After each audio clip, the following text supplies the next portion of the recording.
Este é o podcast de Biotech and Health da MIT Technology Review Brasil, oferecido pela Blue Plano de Saúde.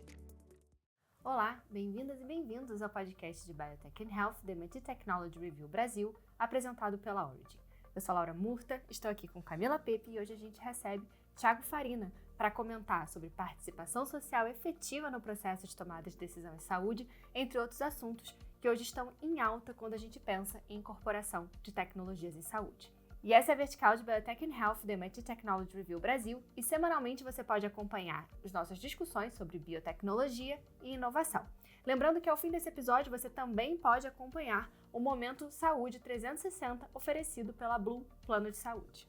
Para quem ainda não conhece, esse é um espaço para a gente debater sobre tecnologia, inovação e humanização do cuidado. A gente vai deixar um trechinho dessa conversa agora e no final do episódio você pode assistir a entrevista completa. A Blue tem sido uma empresa pioneira nesse processo de combate às fraudes com o uso de muita tecnologia e isso impacta no preço e nos reajustes futuros que a nossa carteira passa a ter. E agora seguimos com o nosso podcast de Biotech and Health. Recentemente a gente teve muitas mudanças no cenário da saúde, a decisão do STF sobre judicialização em saúde, também a publicação da nova Política Nacional para Prevenção e Controle de Câncer, além do crescente debate sobre uma efetiva participação social. Então, para conversar com a gente, o nosso convidado é Thiago Farina, que é advogado sanitarista, conselheiro de advocacy, ativista e host do podcast Idealismo Prático. Bem-vindo, Thiago. Obrigado, gente. Prazerzão estar aqui com vocês. Agora, Thiago, até para a gente poder começar, eu queria que você explicasse um pouco quais são hoje os mecanismos de participação social quando a gente fala do processo de tomada de decisão em saúde e como você vê a efetividade desses mecanismos, tanto no SUS quanto na saúde suplementar, porque a gente sabe que não é só ter o mecanismo, né? É preciso que ele seja efetivo. Claro. Bom, eu acho que os tradicionais meios de participação social, né, os primeiros, na verdade, foram aqueles mais relacionados à criação do SUS.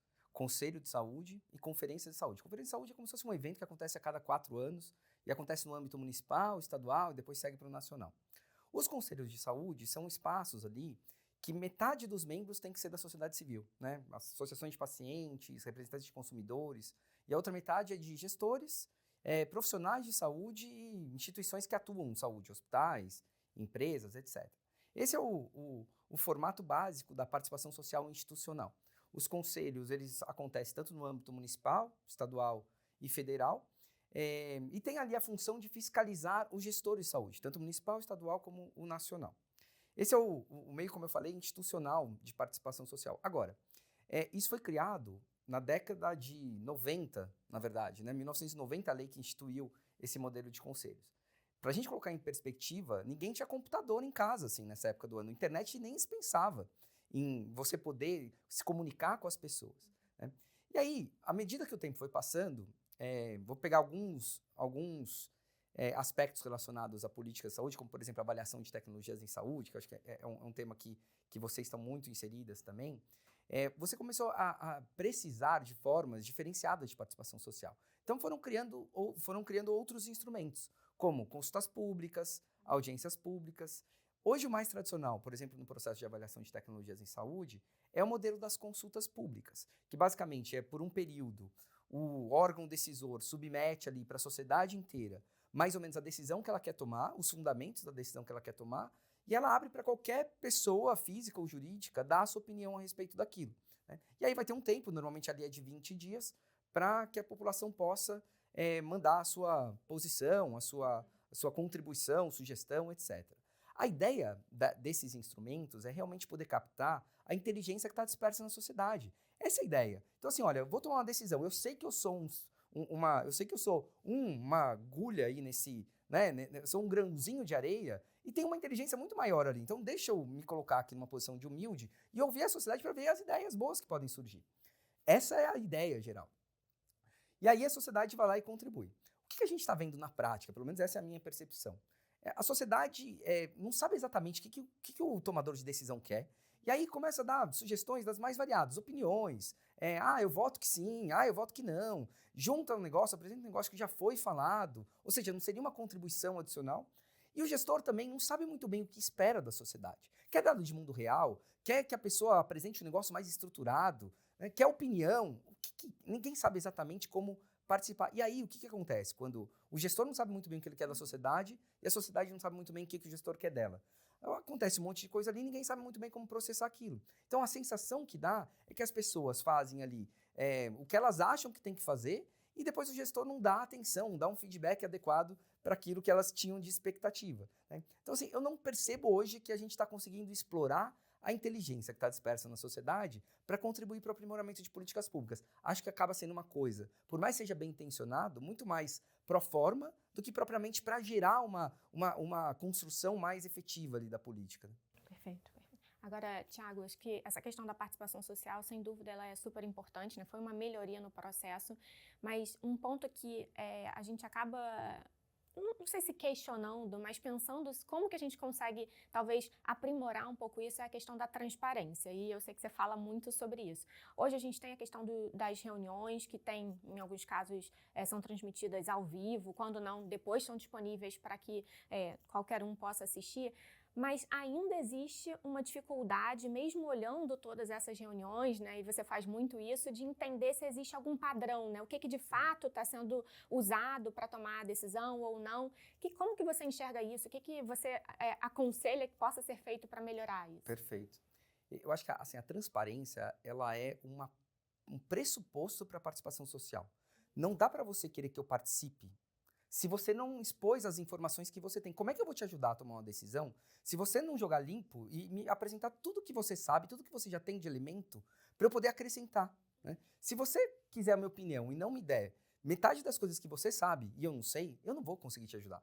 Então, a transparência é um pressuposto. Não dá para a gente pensar numa participação social efetiva se não tiver uma transparência radical. Quando eu falo radical, claro, assim, a gente tem coisas que são mais sensíveis, pessoais, etc., que você talvez precise fazer um certo controle ali para não eventualmente violar outros direitos de privacidade, etc. e tal. Mas ali, quando a gente fala de gestão pública, todos que estão tomando decisão são agentes públicos. Então, eles estão ali, a partir do momento que você é agente público, você não é a pessoa. Você é ali uma figura pública e que tem que ser exposta. Isso não dá para negar. Né? Tanto que tem uma série de decisões da Controladoria Geral da União já falando sobre isso. Agora, a partir do momento que eu tenho a transparência, eu vou conseguir enxergar fragilidades. Né? E aí, eu enxergando fragilidades, eu posso pensar em melhorias. Acho que uma das fragilidades que a gente identifica, graças à transparência, é justamente isso. Você não tem padrão. Eu percebo muito que, acho que tem vieses cognitivos. E quando eu falo de vieses cognitivos, eu estou falando de vieses, ruídos, que a pessoa não faz por mal, mas tem coisas que deveriam ser irrelevantes e passam a ser relevantes no processo. Por exemplo, se você já está na reunião há 5 horas e de repente tem uma última tecnologia complexa, que está difícil, você já está cansado, você pode achar que aquilo não vai interferir, mas provavelmente você vai querer que aquilo termine logo. E a probabilidade de você tratar aquilo com menos energia, com menos capacidade mental, é muito grande. Ninguém faz isso por mal, mas isso pode influenciar a decisão. Quando a gente começa a perceber que fatores irrelevantes passam a poder ali influenciar a tomada de decisão, outra coisa que eu sempre percebo, às vezes quem fala primeiro ancora a discussão. Você pega várias secretarias do Ministério da Saúde que não tem muito contato com o tema. Por exemplo, Secretaria de Atenção Primária à Saúde, Secretaria Executiva, Secretaria de Atenção aos Povos Indígenas. O que eles sabem profundamente sobre oncologia, sobre um tratamento específico de um câncer raro? Muito pouco. Então, o que eles fazem? Talvez, assim, diante desse modelo, se eu estivesse ali no lugar dele, talvez, assim, eu também entenderia que eu tenderia a fazer isso. Né? Eu sigo aquele que eu considero que tem mais conhecimento. Por exemplo, a Secretaria de Atenção Especializada à Saúde, a Secretaria de Ciência e Tecnologia.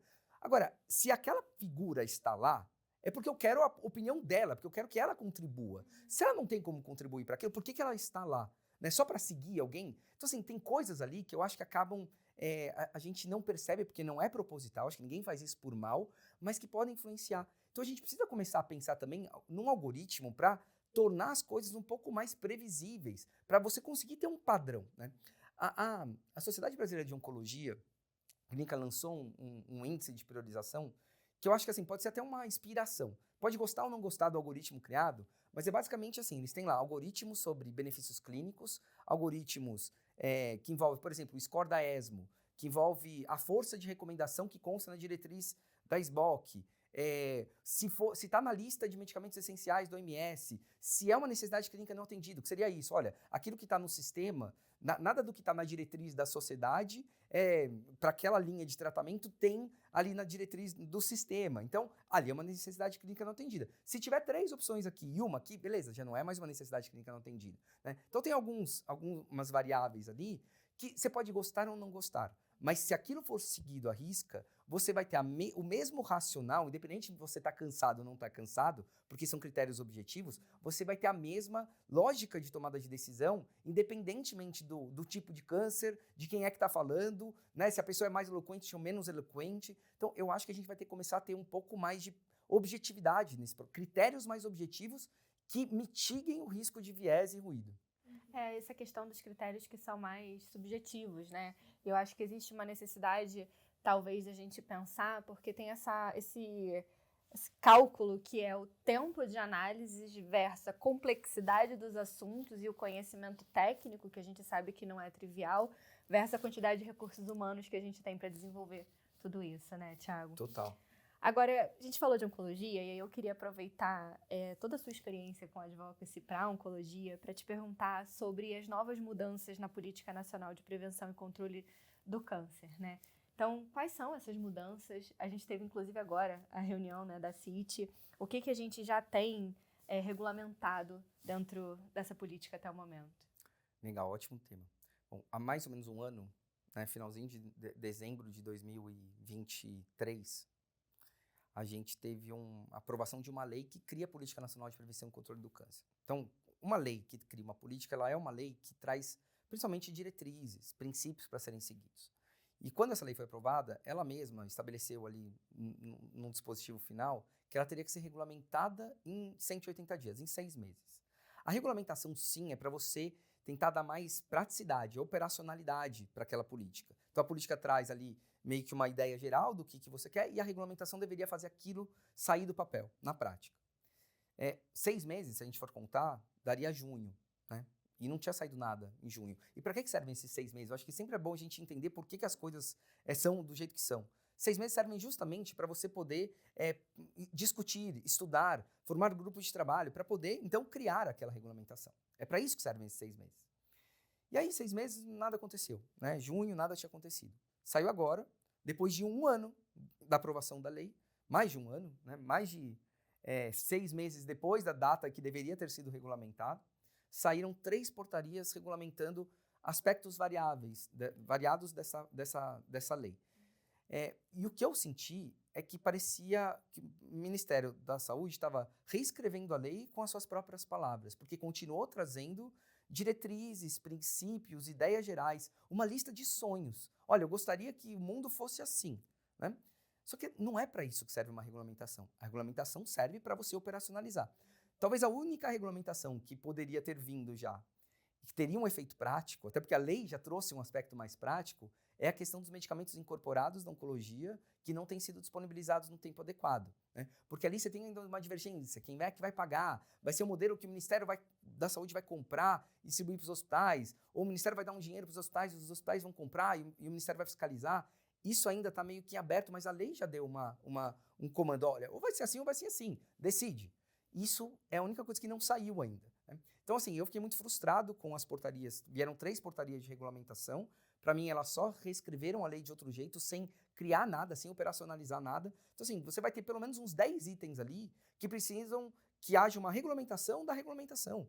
Então, assim, a gente está... Não sei, me parece uma coisa que a gente não confia mais, sabe? Que a coisa vai acontecer. Porque a expectativa é tão grande, quando a gente vai ver, estão criando coisas ali meio que para cumprir o prazo, mesmo assim, não cumprem o prazo, né? Mas para dar uma resposta para a sociedade, mas é uma resposta assim, que não vai gerar entrega, não vai gerar resultado na ponta, na vida do paciente. A gente precisa começar a pensar assim, o que vai mudar na vida do paciente essa regulamentação? Eu não consigo ver nada, absolutamente nada ali que vai mudar a realidade na vida do paciente, né? Eu acho que é isso que a gente tem que começar a cobrar também, sabe? Mais efetividade, mais intencionalidade na hora de você mudar uma regra ou aprovar uma regra. O que isso vai mudar? Como é que eu vou medir isso? Né? Como é que eu vou monitorar? Gestor é isso, assim, ele tem que ter indicadores, metas para poder avaliar o efeito daquela medida. Né?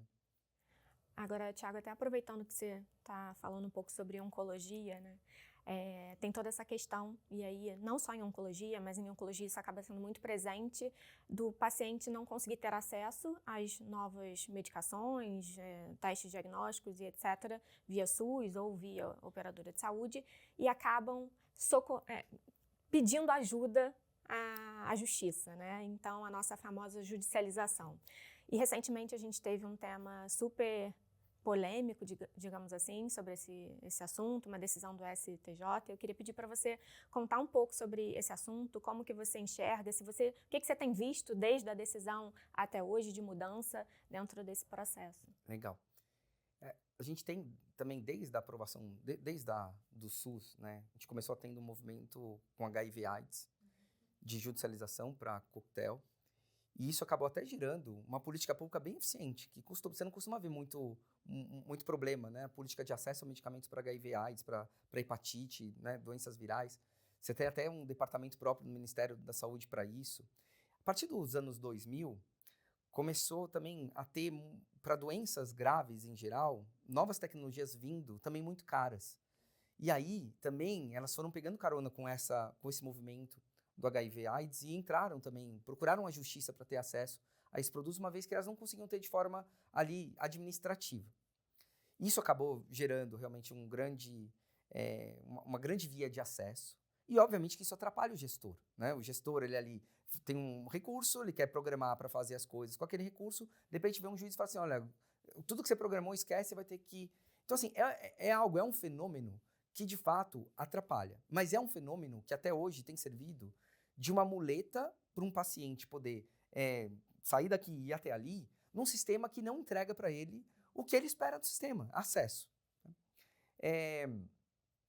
Isso foi aumentando ao longo do tempo, virou um problema muito grande, e gestores também começaram a se mobilizar com outros poderes. E, no final das contas, acho que já chegando no ponto onde você trouxe, o STF, ele deu 2 decisões recentes, finalzinho do ano passado, que se transformaram em súmula vinculante. O que é súmula vinculante? Agora o juiz, quando se deparar com aquela situação, ele não tem mais autoridade, entre aspas, para dizer o que ele acha. Ele tem que seguir exatamente o comando que o STF falou. Então você criou um algoritmo para o juiz. Eu não preciso, teoricamente, nem mais de juiz. O juiz só precisa ver se cumpre aqueles critérios, se cumpre vai ter que seguir aquilo. Não tem mais que dar a opinião dele. E o que essas decisões tratam? Elas tratam de medicamentos que não foram incorporados, ele pode não ter sido incorporado porque não foi avaliado, porque está demorando, ali está em processo de avaliação e ainda não foi dada uma resposta, ou porque a Conitec disse não. Né? A Conitec, no caso, a gente está falando do SUS especificamente, porque o Ministério da Saúde disse não. E aí, o STF falou assim, olha, então, a princípio, você não pode utilizar medicamento não incorporado, a não ser que você preencha alguns requisitos. E no caso, por exemplo, quando o medicamento não foi avaliado pela Conitec, você tem que avaliar uns requisitos como se há muita evidência, se não tem outro substituindo, se a pessoa não tem condições de comprar, alguns requisitos mais técnicos. Né? Agora, se a Conitec disse não, o paciente só vai poder ter acesso àquilo que a Conitec disse não, se além de demonstrar tudo isso que eu falei, se você mostrar que houve uma ilegalidade na decisão da Conitec. O que seria uma ilegalidade na decisão da Conitec? Muitos ficam falando assim, se a Conitec disse que é caro e não incorporou porque é caro. Isso não é ilegalidade. Isso é justamente para isso que a Conitec foi criada, né? Para fazer uma análise de custo-efetividade, se o sistema tem condições de comprar. E aí, assim, minha reflexão, do ponto de vista republicano, eu acho que essa foi uma decisão, em linhas gerais, acertada. Por quê? O que eu quero dizer com republicano? Cada poder tem o seu papel. O executivo, ele está lá para executar o que a lei diz que ele tem que fazer. O legislativo cria a lei para o executivo. No caso da Conitec, o legislativo criou a Conitec e deu poder para o executivo regulamentar a Conitec. O que o executivo fez? Regulamentou a Conitec do jeito que achou melhor. E o que o judiciário tem que fazer? Avaliar se o executivo fez aquilo que a lei está mandando ele fazer. E, de fato, a lei deu poder para a Conitec fazer o que está fazendo, e então o judiciário deveria respeitar aquilo e não passar por cima daquilo. Qual que eu acho que o problema? Então, republicanamente, está certo. Só que a gente fala em republicanamente, a gente sempre parte da premissa de que os poderes sabem o que estão fazendo. E o que eu entendo assim, que está acontecendo? A gente está com uma crise de desconfiança. A gente, a partir desse momento, e a gente usava a muleta da judicialização, a gente não parava para pensar na causa raiz do problema. Qual a causa raiz do problema? O legislativo fez uma lei que ninguém acha essa lei boa. O executivo regulamentou a Conitec de um jeito que você permite um monte de fragilidade, como as que a gente falou aqui, de viés cognitivos, etc. e tal. Você não tem critério objetivo. Você tem pessoas ali, assim, será que a composição é a mais adequada? Ninguém nunca estressou muito esse debate, porque você sempre teve a muleta da judicialização na hora que você tem. Então agora, o que essa decisão expôs? Cara, ninguém está confiando no processo, então vai arrumar o processo, né? E eu acho que a gente não estava preparado para isso. Agora, estou escutando você falar e eu fico pensando assim, no paciente. Se colocando no lugar do paciente, eu ainda tenho uma dificuldade de entender o que é melhor. Se é isso passar realmente por uma aprovação, e aí a gente sabe de todos os riscos de um não, ou se é deixar que esse paciente tenha que enfrentar também todo um processo que a gente sabe que não é fácil de judicialização, porque parece que a gente fala em judicialização, está garantido, ele vai receber no tempo que ele precisa, da forma que ele precisa, e a gente sabe que não é assim. Então, fica difícil, né? Eu ainda tenho uma dificuldade de entender aí o que... Não, eu concordo, assim, a gente passou de um modelo que estava todo mundo acostumado com a muleta, e bem ou mal, os pacientes, eles navegavam no sistema sabendo que tinha essa etapa, eventualmente, de judicialização, e de uma hora para outra, partindo da premissa de que os poderes sabem o que estão fazendo, isso foi proibido. Só que agora a gente identifica que os poderes não sabiam o que estavam fazendo, e a gente não confia. O que eu, como paciente, gostaria? Que o sistema fosse, que ele fluísse e não me deixasse para trás. Assim. O que eu quero dizer com não deixar para trás? Eu quero saber que o sistema está fazendo tudo, o possível e o impossível, para não me deixar para trás. Tem uma tecnologia boa? O governo está fazendo o possível e o impossível para garantir que essa tecnologia chegue até mim?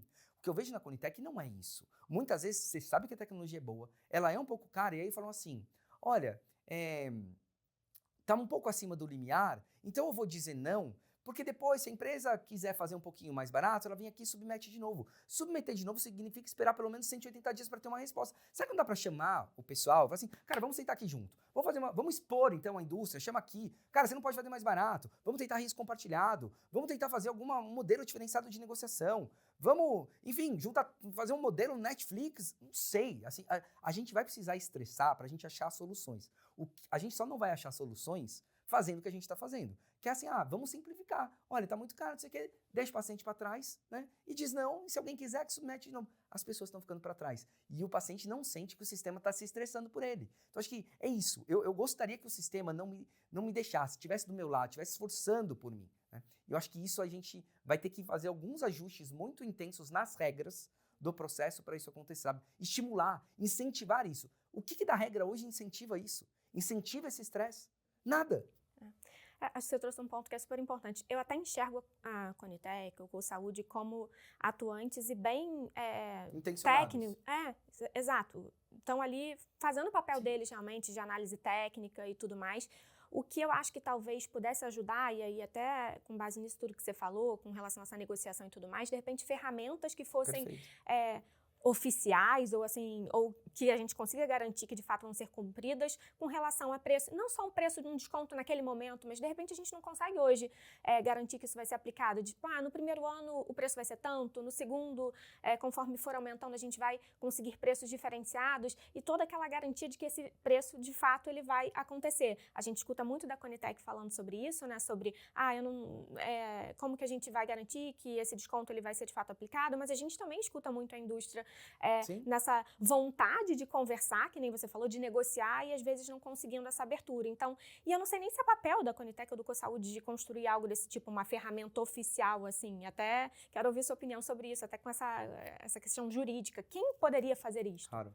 Eu acho que a Conitec poderia ser mais intencional nisso. Acho que ela tem algumas ferramentas, inclusive de propor para uma autoridade, que ela, né, não é a Conitec que tem autoridade, mas ela faz parte do Ministério da Saúde e pode ser um elo de diálogo interno. Então, por exemplo, quando existem situações em que a indústria propôs um preço e de repente não praticou, por que não há ali dentro do Ministério, e isso pode ser estimulado pela Conitec, de se colocar no contrato alguma coisa que, se não cumprir, você entra com uma medida judicial, né? Se há uma fragilidade jurídica, chama o jurídico para discutir. Há fragilidades em preço, chama a CMED, vamos rediscutir a questão de precificação de medicamentos. Há necessidade de, eventualmente, risco compartilhado. Cara, precisamos melhorar a legislação? Chama para uma discussão. Eu acho que é papel também da Conitec, já que essas fragilidades regulatórias impactam na sua forma de poder ser mais efetiva, e eu acho que é papel dela, sim, chamar para essas questões, né?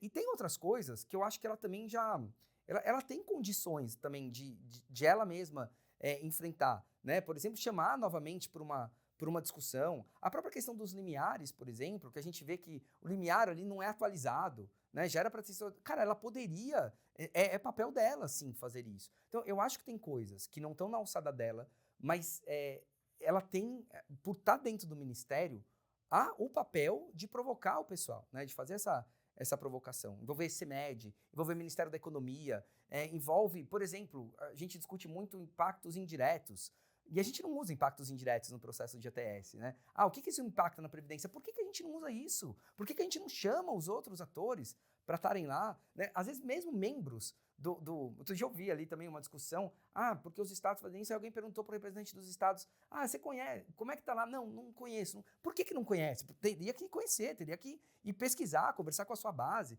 né? Então, eu sinto que tem muita coisa ali que eles poderiam, ser mais intencionais. Talvez trazer um pouco dessa transparência dos processos, né? Olha, a gente percebe aqui que existe um problema de precificação, como é que a gente pode resolver isso? E a gente tem uma consulta pública, né? Sobre precificação de terapias avançadas. Então, tendo agora também um chamamento público, como né? é que pode a própria Conitec participar disso, né? O próprio Exato. Ministério da Saúde e principalmente, talvez... a gente começar a tornar público esse debate das novas, como a Camila falou, de ferramentas, de novas alternativas de suporte ao processo de tomada de decisão, envolvendo também os núcleos de outras regiões do país, um tópico que a gente vem, de alguma forma, tentando trabalhar para que mesmo que o processo principal, que a gente chamaria, sei lá, de caso base, ele fosse baseado nessa estrutura que a gente tem hoje, a gente tivesse uma visibilidade das outras oportunidades e como essa tecnologia se comportaria em diferentes cenários. Então, eu acho que talvez, se eles pudessem externalizar isso, né, ajudava também a sociedade... Ajuda a gente a ajudá-los. Ajudá-los, exatamente, né? a criar soluções. E a gente falou de ferramentas pensando em Conitec, o mesmo vale para o CoSaúde também, que a gente já vem falando há bastante tempo, né, da ferramenta para possibilitar as análises com desconto e não com base no preço fábrica, que para mim não faz nenhum sentido, mas que, enfim, infelizmente hoje a gente tem que seguir a resolução, então... ajudaria. Com certeza. E sobre isso, até está uma consulta pública vigente agora, estou até para gravar um podcast sobre isso, que a CoSaúde está em discussão ali, uma minuta do regimento interno da CoSaúde. E acho que uma das coisas ali que tem agora oficial, embora eles sempre pudessem fazer, já poderiam ter feito isso, é a criação de grupo de estudo, grupo de trabalho, para poder propor melhorias, etc. e tal. Porque há 3 anos que a gente tem esse problema do preço ser completamente real. O preço ali, que faz parte do processo de análise, é um preço real, cara. Você não vai trazer a inteligência com preço real. Né? Ministério da Economia, Anvisa, todo mundo faz parte do CoSaúde. Pelo menos em tese, não manda o representante, mas fazem parte. Por que você não cria um grupo de estudo, de trabalho? Vamos propor alguma coisa? Eu posso ou não fazer uma proposta de preços aqui diferenciada? Né? Vamos criar alternativas. O que eu sinto da ANS é que eles sabem que o problema existe, e não fazem nada, assim, há 3 anos, o que eles evoluíram nessa discussão? Nada, assim, e se evoluíram internamente, não compartilharam com a gente. A Conitec, voltando só rapidinho para a Conitec, agora está fazendo reuniões administrativas. Reuniões administrativas para discutir as regras internas, algumas questões relacionadas ao processo, e essas reuniões estão sendo fechadas. Ninguém está vendo. Como é que eles querem que eu ajude, se quando é para estressar... Cara, até hoje eles não conseguiram resolver. Por que eles estão achando que 15 pessoas ali, 15 pessoas, estou dizendo, as cadeiras, só elas vão poder? Compartilhar com a sociedade, deixa a sociedade ver o que eles estão fazendo. Porque se forem ideias boas, a sociedade vai aplaudir. Se forem ideias ruins, a sociedade vai propor coisas novas, melhores. Então, assim, só tem ganho com isso. Qual é o problema? Vai me expor? Cara, não quer se expor? Não seja agente público, vai fazer outra coisa. Vai trabalhar no privado. Você tem ali, no privado, a possibilidade de ficar totalmente anônimo. Mas no público não dá para você querer ficar blindado, assim. Faz parte do jogo você se expor, né? Então, acho que tem princípios, premissas que a gente também não pode relativizar, sabe? A gente não pode deixar isso caminhar da forma como está caminhando. Bem, vocês podem ver que a gente hoje trouxe assuntos hot topics do acesso à saúde no nosso país. E, Thiago, eu queria muito agradecer a sua participação aqui no nosso podcast, né? Para que a gente tenha esse espaço de discussão, criação de ideias e possibilidades para a melhoria do acesso dos pacientes. Obrigada. Gente, eu que agradeço, eu adoro o podcast de vocês. E logo mais vocês vão no meu também. A gente vai dar uma troca. Combinado. É sempre um prazer, né? A gente sempre aprende muito conversando com você, então é uma troca Igualmente. muito legal. E obrigada também a você que nos acompanhou no podcast de Biotech and Health da MIT Technology Review Brasil. Conheça mais os nossos conteúdos em mittechreview.com.br. Semana que vem tem mais um episódio e eu espero você. Até lá!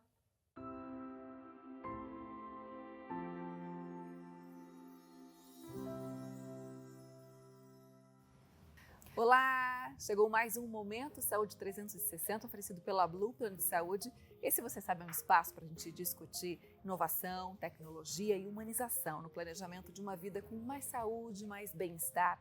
Eu sou Carolina Belin, repórter da MIT Technology Review Brasil. Eu vou conversar hoje com o Gilberto Cabassi, que é o diretor comercial da Blue. Gilberto, eu queria conversar com você hoje sobre fraude.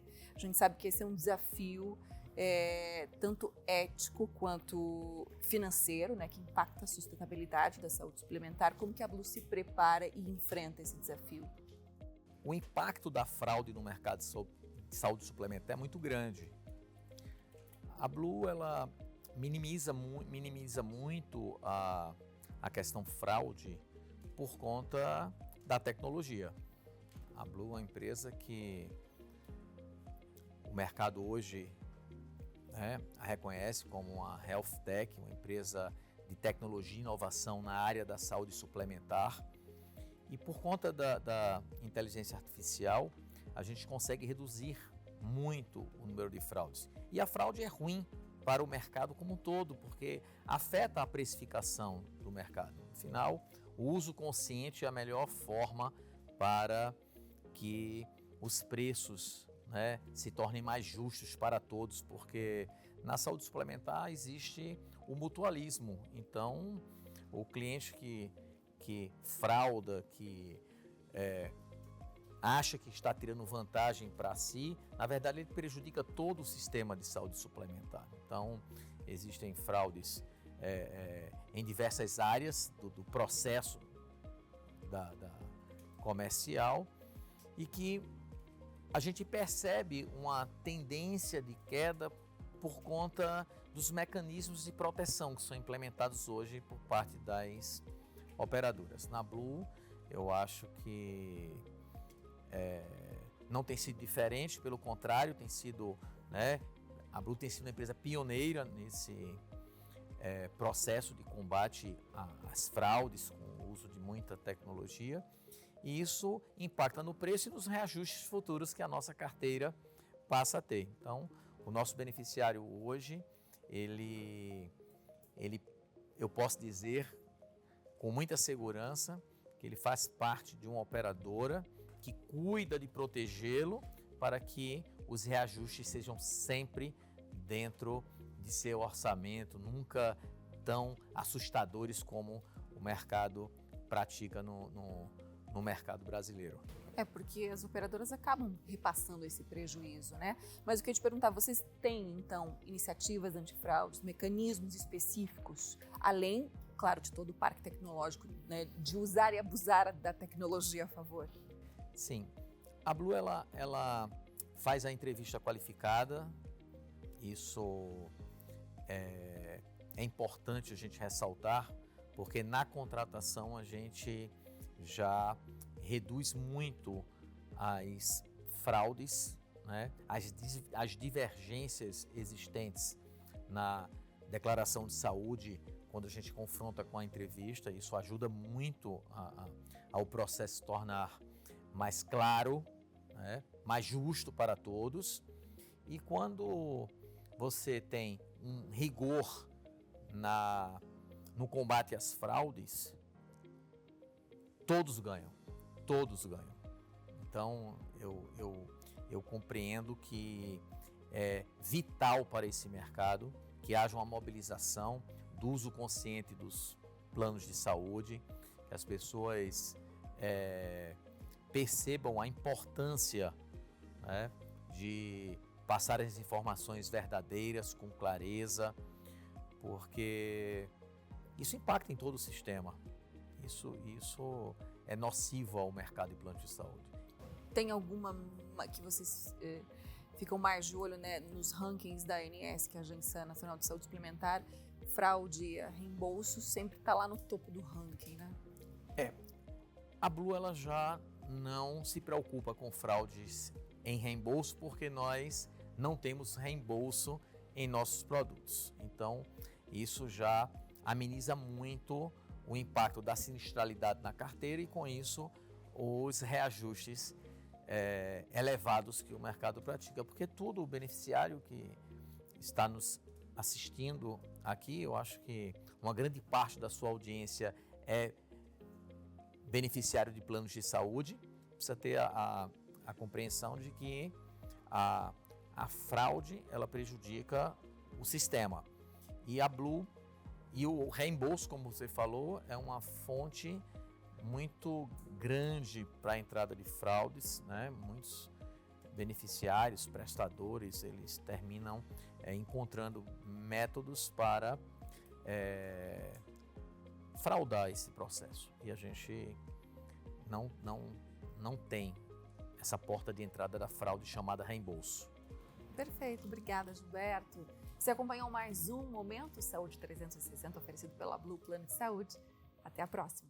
Continue acompanhando os conteúdos de Biotech and Health nas plataformas da MIT Technology Review Brasil.